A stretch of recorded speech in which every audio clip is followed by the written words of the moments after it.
Welcome.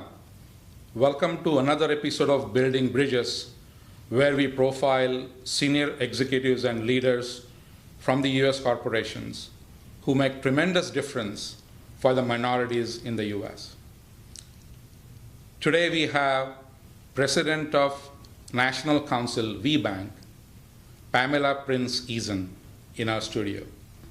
Welcome, Pam. Thank you very much for coming on the show. Thank you, Al. I'm very happy to be here with you. All the way from DC. All the way from DC. Well, thanks again. Happy to be here. So, Pam, tell the viewers a little bit more about VBank as an entity, how long it's been around, just an overall mission. WeBank is the Women's Business Enterprise National Council. We were founded in 1997. A number of corporations that were interested in doing business with women looked around and said we need to have some dedicated focus by a national organization to deal with women business enterprises, helping them to gain the capacity and to certify them as true women-owned businesses, to bring them along to do business in the supply chains of large corporations around America. So you mentioned a lot of things in your initial statement here. So let me kind of decipher that and see. You said a lot of corporations came together. Yes. So which were the corporations who came in the front, and what was the main motive behind corporations coming together? I think that what brought the corporations together was an early recognition that women were going to be key decision makers. And while a lot of the activities that had been going on for ethnic minorities had been about the social programs and the need to do business in various communities, there was not a lot to support women. And so they looked and said, let's get an organization in place that supports the needs of women. And that, I think, is pretty much how the organization came to be. I was not there in the beginning. Many women were very successful. 4 of our current regional partner organizations were part of the beginning of the organization. Ms. Susan Bari was the first president of the organization. She's located here in New York. And we had a lot of really thoughtful corporations: Energy Future Holding, Pepsi, JCPenney, American Airlines, just a large group of organizations. And I hate when I list something because you leave so many people off. But a lot of corporations that really believed in the mission of doing business with women. So, Pam, you mentioned these companies. They're all Fortune 100, 500 companies. That's correct. Very large corporations. But the latest trend is we've actually had a number of minority-owned businesses that have a true commitment to doing business with women. And so we're starting to pick up different sizes of businesses that want to be involved in WeBank. So what I hear you say is the companies, though may not be Fortune, 100, 500, they are part of WeBank now. Yes. And they are coming at the forefront to do business with the women. That's correct. That's exciting. One of the best examples, I'll tell you, the first organization that did it, David Morgan of D.W. Morgan, great leader. You're probably very familiar with him yourself.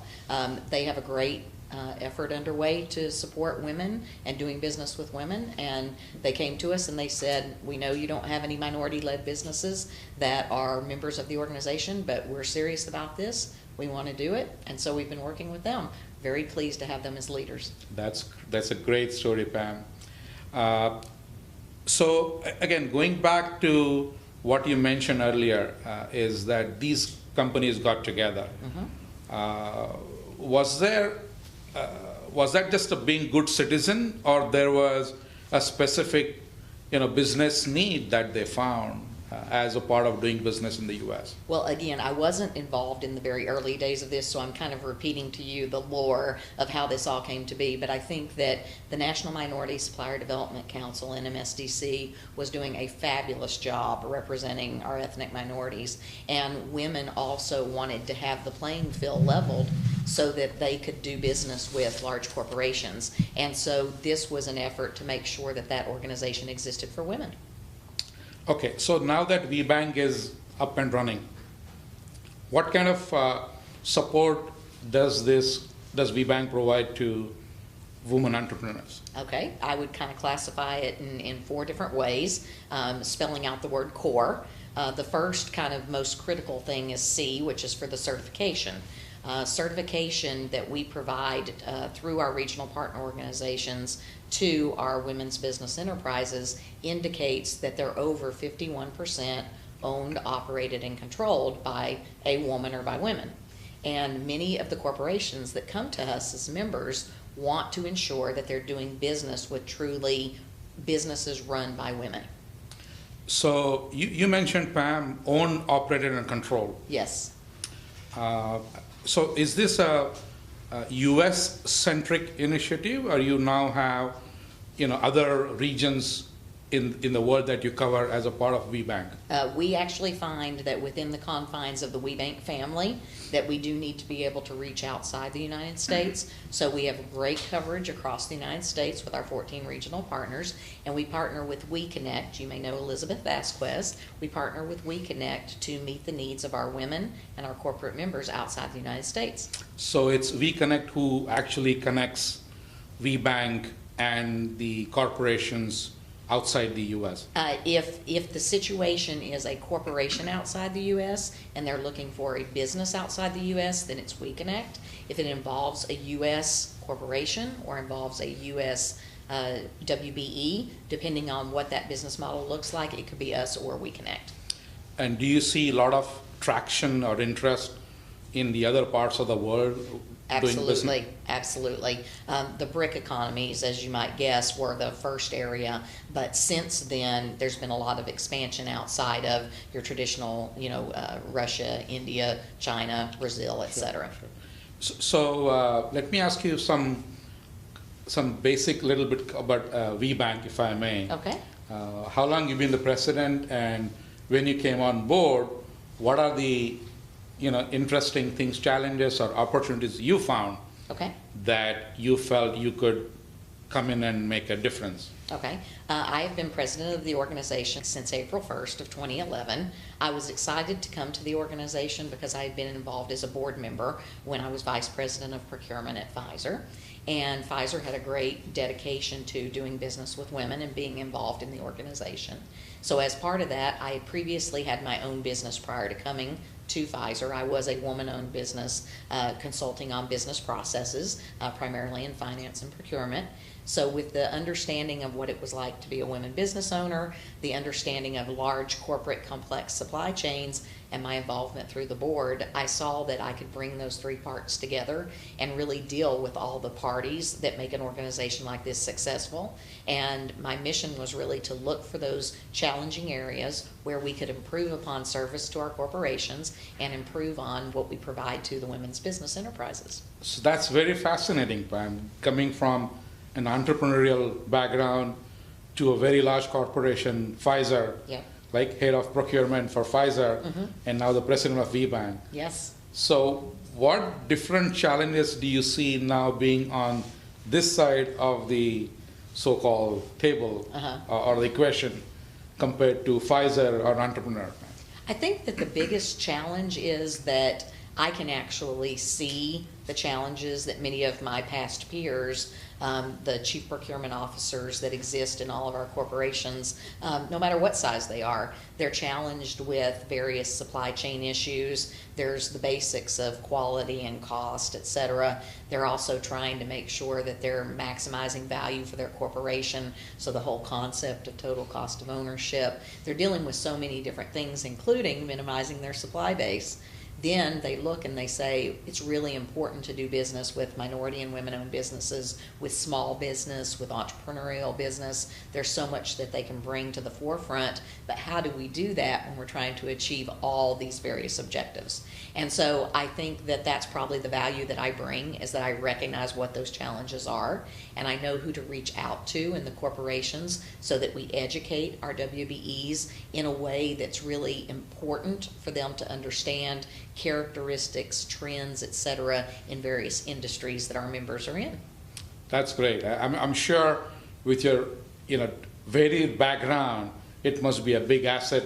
And I've talked to people in the industry, they absolutely feel that you bring necessary expertise from different areas. So congratulations for that. Thank you so much. You talked about WBEs, right? So how do they typically reach out or find out where do they go, and to get certified basically? Okay, it really depends on how they hear about WeBank. If they hear about WeBank from potentially one of our current corporate members, they will either be directed to the WeBank website, which is www.webank.org, or to one of our 14 regional partners across the United States. They each have a website, again linked to my website, and we look to reach out to women in various ways. And so if they've contacted us, we may reach out to them one-on-one, but each of my 14 regional partners has events going on every month. And so that gives women the opportunity to come see what the organization is about. So if they just happen to learn about it through the local publication of an event that's going on, that might be how they learn about us. So they would come to a local event. They might hear about it from another WBE. Our WBEs are really smart about doing business with each other as well. And so they reach out to each other, they really talk about the organization, and really everybody involved in the organization, especially those closest to us, act as ambassadors to talk about WeBank, about the resources that are available with us, the methods in which we engage the member companies and the WBEs, and it's a pretty effective network in either someone self-researching on the web, learning about us through some form of media. We have great media partners, and so the various opportunities that are out there for us to connect with people, that's what we do.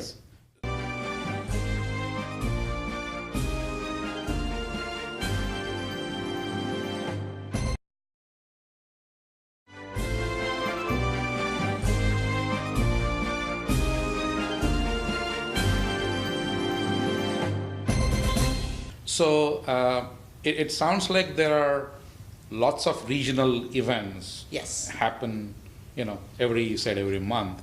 Right. So I guess during that time, the VBs, as you call it, they network with people, other WBs, corporations. Look, how do they find a real potential opportunity or get to network with the corporations who ultimately write the procurement contract? Okay, I think between the WeBank national events and our regional events, they're actually designed to have networking occur as often as possible.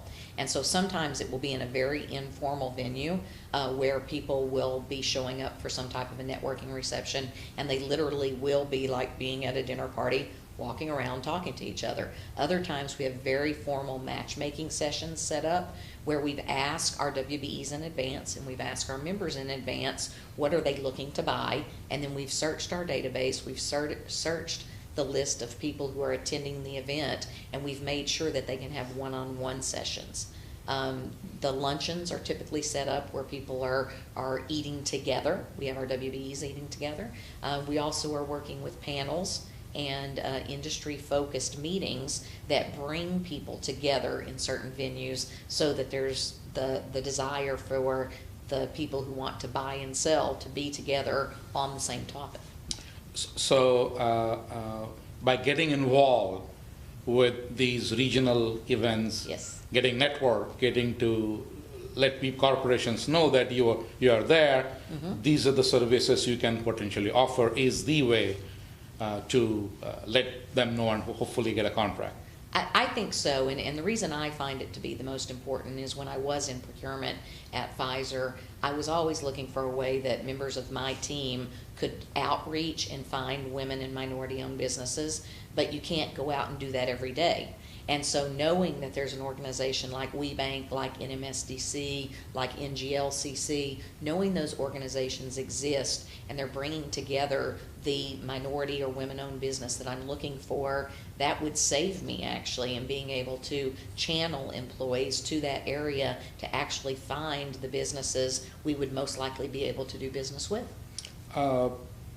Besides that, are there any either formal or informal mentor prodigy programs that either WeBank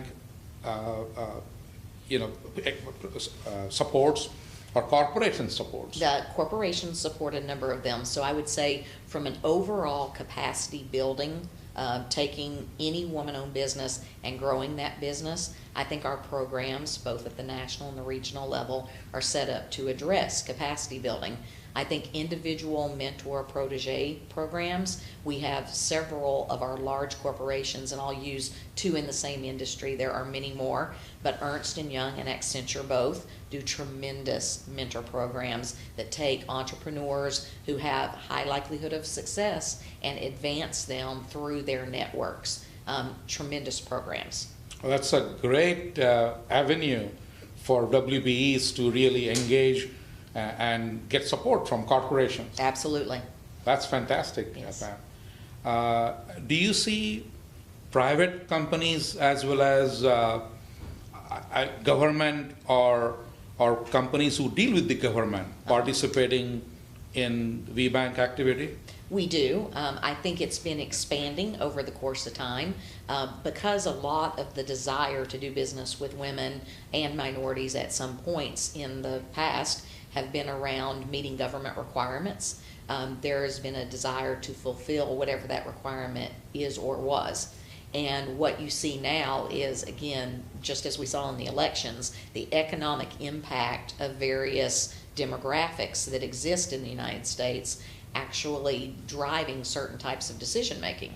And so with that, we see that many of our corporations that are both public or private corporations, but also public government entities and private corporations that do business with the government, all of those are looking to do business with women, small business, minority entities. So you brought up an interesting point, ma'am, about the elections and what different, actually women in particular, who played, I would, significant role in terms of re-electing President Obama. Yes. So VBank must have very prominent now presence in everybody, in government eyes as well, right? Yeah. Well, I think what I would say is that WeBank, because we are a 501c3 nonprofit organization, we don't have specific Republican or Democratic affiliation. From a political perspective, we're very even keel on that, which is probably pretty good because many of our corporations have that same viewpoint as well. I think that there are policies that we care very deeply about, and I think that we're constantly looking for avenues to make those needs for women entrepreneurs known.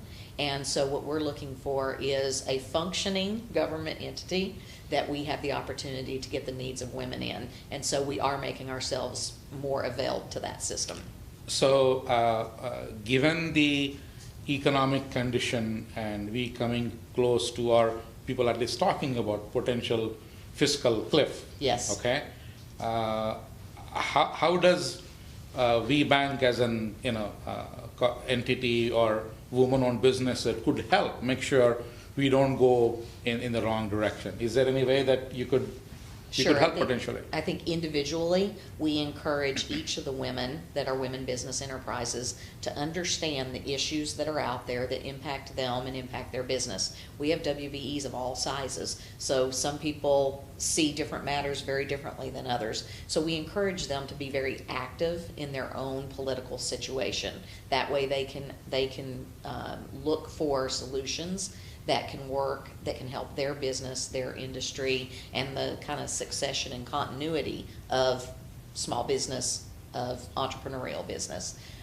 From a, I guess, macro level, there's an organization referred to as Women Impacting Public Policy, WIP, who you're probably very familiar with. And we do partner with WIP so that when there are policy issues, we don't tend to deal with specific people running for office, but policy issues about how will the government purchase, whom will they purchase from, etc. We involve ourselves in understanding what's really being looked at the government level. Now, given all this phenomenal work that you've been doing and VBank has been doing, I'm sure there are a lot of accolades and awards that you got, I'm sure all the time.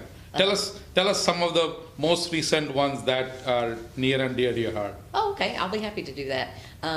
We're really believers of our latest mantra, which is join forces, succeed together. And so I have received a few awards lately. They've been independent about my advocacy for women and about trying to make some significant change in the organization. I don't really like to talk about those so much because I know that I don't achieve those myself. I have a wonderful staff. I have 14 regional partners. We have memorandum of understanding partners that help with everything. Our corporate support is some of the best in the world, quite honestly. Our WBEs are very active in the success of our organization.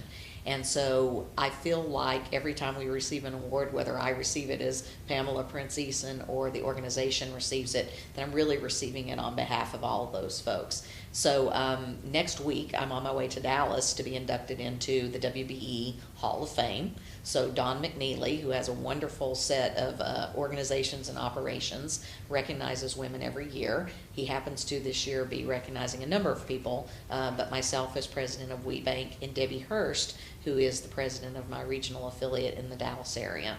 And so that is an example of the sorts of recognition that we get.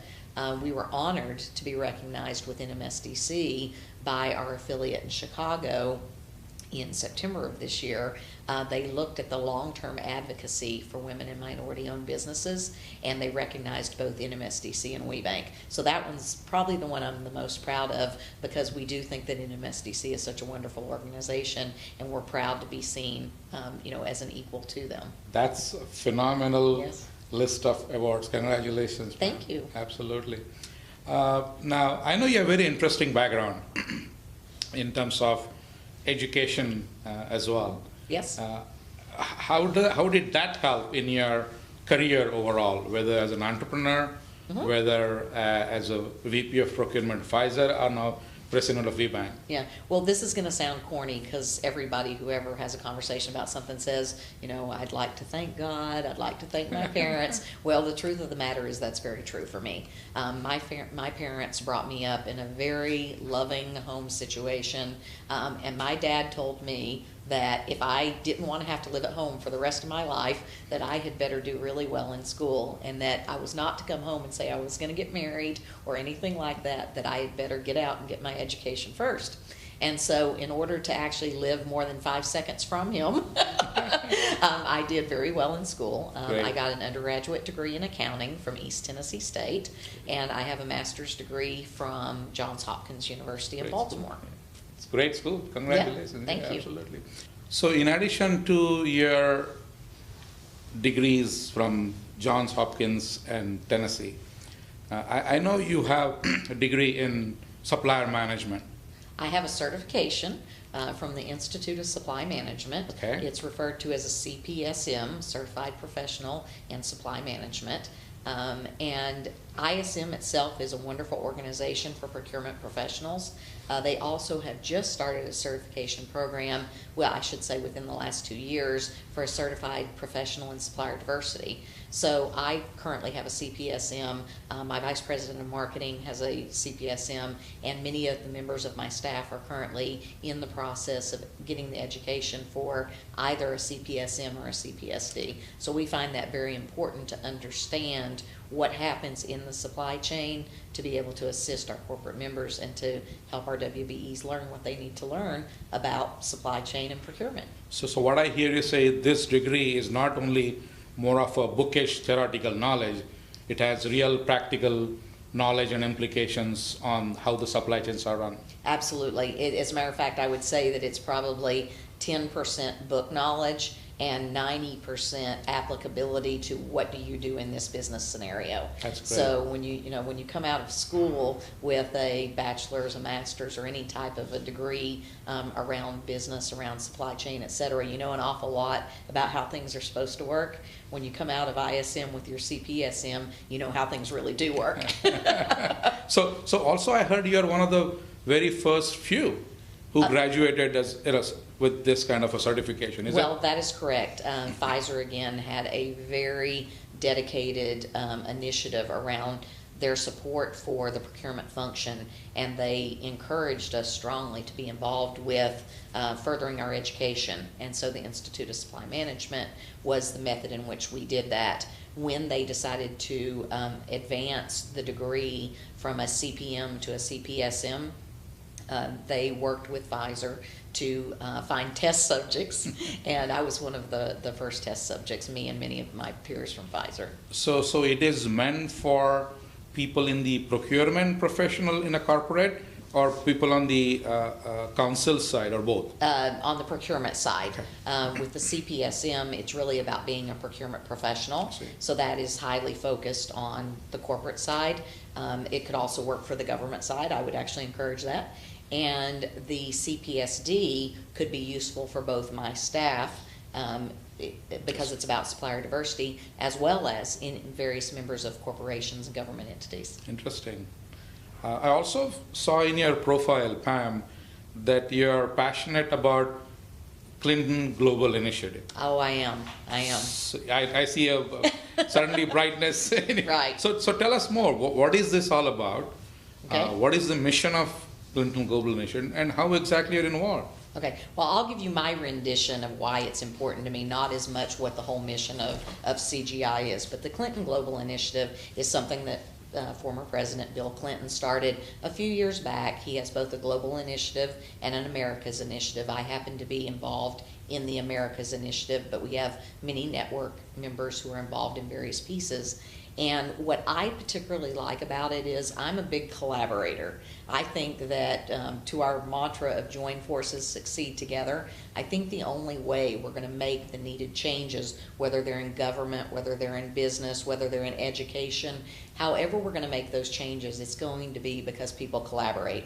So when I come to the party to talk about women-owned businesses, I will also talk about minority-owned businesses. I will talk about small business. I will talk about entrepreneurs, because that whole segment, not just my piece, is what's important. And that's what I like about CGI. They bring together the various parties who have some aspect, in my case, of either helping women and girls, right? So part of the initiative that I'm involved with is to be specifically involved with women and girls. The other part of what I'm involved with is the advancement of small business and entrepreneurs. And so they bring together many organizations, and the desire is that you make a commitment with others to bring a change to fruition within the next year. And so our change that we're bringing to fruition is that we're working with a few other organizations to basically come together as a solid model so that our corporate members and our WBEs don't have to go to multiple organizations to get what they need.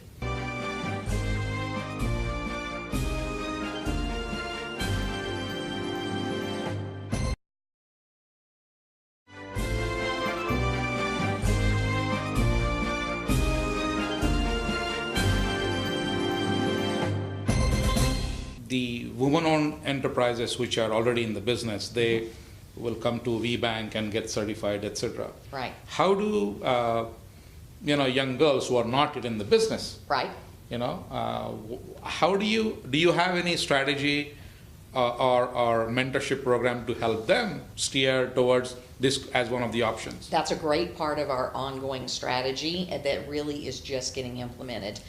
We have been traditionally focused very much on women because until the last 10 years, it's been more someone who's already out of school who would be classified more as a woman than a girl that ran a business. However, that's not the way it is anymore. You can have many young people, very talented, with the same needs that women would have around doing business and growing a business. And so we're looking at the various avenues that exist, and again, we don't want to replicate that. So if an entrepreneurial badge with the Girl Scouts is the best way that WeBank and our corporate members can help girls, then we should go that route. If it's that we should work with a specific organization to do something else that helps girls, we should do that. And so we're really looking at our options there, but currently we're very focused on the women businesses that are already established that we can grow from there, and we're looking for our opportunities around girls. So in the message that you just that you gave, I heard collaboration again. You don't want to reinvent the wheel. Right. If somebody has done that already, you wouldn't mind working with them to Not help at all. you. I'd prefer to work with them. People who have great models out there, we don't have to invent it at WeBank. What we want is that we're either growing our women-owned businesses. In that way, we're impacting the economy, right? Making the world a better place, creating jobs, which is fulfilling a lot of happiness in homes when that exists. Sure. And we're also helping our corporate members to invest in limited places. And so if we can do that through a partnership with someone, we're happy to do that. So one more question, Pam. What are your thoughts about women's role, an evolving role, I should say? In the past, there was a glass ceiling phenomenon that women felt. How is their role and balancing of family and home life versus career and entrepreneurship? How is that all changing the overall dynamics of business here? That's a really good question. I wish I could give you the real answer to that. I think I can tell you that in the situations that I see the most, unfortunately, balance is probably not realistic. I think that what I hope for at the end of every year is that at the most critical points of time that I should have been with my family, that I was with my family, and at the most critical points of time I should have been focused on business, that I was focused on it. And then in between, I just hope that I'm not making either side mad at me. It's very difficult to do everything that you need to do. Women want to make sure that they're taking care of their families, whether that's cooking, whether that's cleaning, whether that's traveling, whether it's preparing things for kids, attending events, whatever that is. And actually, I do think some men want to do that as well, but I'll focus on what your real question was. And I think that there's so much required to be successful in America today that for especially our entrepreneurial women, there's a very delicate balance between being where you need to be for your family and being where you need to be in order to run your business and grow your business. I agree with you. One more aspect of your professional career. What I've heard from people is you empower people. Okay. That's a very common theme I heard from many of your colleagues, currently or otherwise. You tend to give them authority, and you hold them responsible. Right. So tell us more, why do you like that management style? Where did you learn it, and how does it impact the outcome of overall organization? Okay. I'll tell you what my opinion of that is. My parents, again, always expected that all people were included, that you can't be successful on your own. You probably don't know every answer to every question that's out there. And so involving others who are smarter than you is probably a really good thing to do. And so I would say that growing up and seeing even my parents model that behavior for me, that it was always about inclusion, empowerment, and if you let someone make a decision and they make a mistake, just hope that they don't make that mistake again, right? Sure. But you just invested something in that mistake, so don't get rid of them for that reason, right? And so I think that makes me a pretty big believer that you should empower people within the scope of what it is that you expect them to get done, and they will in fact do a better job than you will if you empower them to do that work. You need to be available if there's questions, if they need resources, etc. But you can't do it all yourself, and there's a lot of smart people out there. So in this style of management, do you think that most of the people that you work with like this style, or some people are saying, no, tell me my work, I'll do my work and go home? Right. What's been your observations so far? I think that about 80% of the people like that style, and I think 20% of the people actually do prefer to be told exactly what to do. I think that each person is different, and that you should try to manage to the needs of each person that works on your team. And so overall, though, I find that most people understand that they have a role in the success of whatever you're doing. And so if you empower them and you support them, they will in fact make really great decisions and will expand your organization. And you had the same philosophy when you were an entrepreneur? I did. Working at Pfizer? Yep. And now at VBank? Absolutely. That's phenomenal. Yeah. I agree with your overall strategy. Absolutely. Couple of now going back to this program and the viewership. Most of the viewers for this program, okay, will be of Asian Indian origin. Correct. Okay? They traditionally are in some specific areas in their career. Okay. Some of them, many of them are in hotel industry, for example. Okay. Convenience stores. Okay. Some are IT. Yes. Some are into medicine, for Uh-huh. example. Very few have not crossed the traditional these 6-7 areas Okay. of career. Given that this is the viewership of this program, how can they benefit from, particularly with the fields they are in, by VBank, and how can they contribute to VBank? Okay. They are really in our sweet spot, is what I would say. Tremendous talent by Asian individuals, Indian individuals in many of the areas that either as an employee to one of our corporate members, an employee to one of our women-owned businesses, or for the women as certified women-owned businesses, we have a great set of opportunities for them to meet people who need their services. And again, if it's not specifically that, so for instance, if you happen to be an owner of a small business chain, which, as you said, was an important area. In any one of our regions, if you had all the women in that area coming to shop at your convenience area, that would be great, right? Sure. And so the things that you buy, you can buy from women-owned businesses. And so I think that everybody can contribute in one way or the other. For the larger organizations that are becoming corporations and significant on their own, they can certainly become members of our organization. They can look to do business with specific women-owned businesses and reap the benefits of our organization. For those who can be certified as women-owned businesses, they can go through the certification process and begin to take advantage of the opportunities that are there between either corporate, government, or other WBE members who are looking to buy their services. So you talked about certification, and Yes. I know you touched upon previously, but typically how long does it take and how complex is that process, Pam? Okay, I hear that it is a very complex process. Of course, when I go to model it myself, it starts to ask for all kinds of documents that for my business, I happen to have known those right off the top of my head. I also wasn't that large of a business. I was a small consulting firm.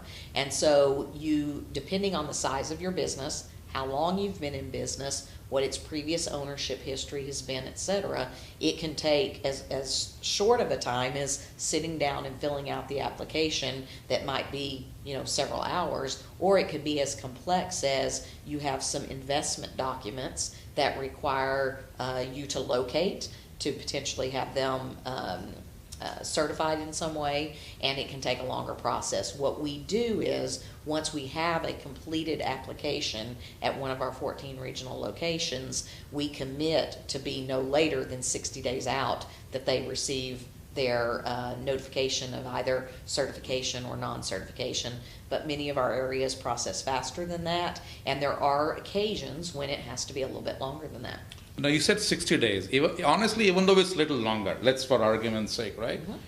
Compared to what you said as the potential benefits, all these corporations looking out really to do business with women-owned businesses, right? Entities. It's not a bad investment. I don't think it is. I think it's a great investment of your time if you look at what you're going to get out of that. And it's not as if the business owner has to locate all of that themselves. They can have a financial person who's gathering that, a legal person who's gathering that. They have any number of ways to gather the information, so they can keep right on doing business, gathering the information, getting it put together and sent into our offices. So even though the process might look complex for a potential new woman-owned business, I should WBE, I'm sure there is help that they get from VBank affiliates. Absolutely. Or peers. Yes. To tell them, look, it's to give some support structure is there. Is that fair? That is absolutely fair. Okay. Yes.